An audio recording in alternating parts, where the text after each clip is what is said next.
বন্ধুরা, আফ্রিকার একটি ছোট্ট দ্বীপ, আকারে ফুটবলের মাঠের মতো বড় নয়, অথচ এখানে বসবাস করছে 1000-এরও বেশি মানুষ। এই দ্বীপের পরিবেশ এতটাই নোংরা, অবস্থান করার মতো মানুষ অসুস্থ হলেও টনিকের ওষুধেও আরাম পায় না, বরং ডাক্তারকে দেখতে হয়।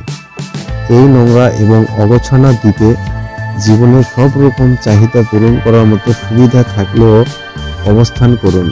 বার, ক্যান্টিন, হাসপাতাল, থানা থেকে শুরু করে এমনকি পতিলায়ও রয়েছে এখানে।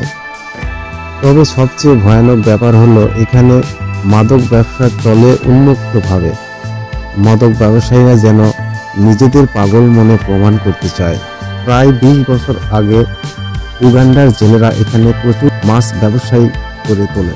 ধীরে ধীরে মাছের ব্যবসা ঘিরে জনসংখ্যা বাড়তে থাকে।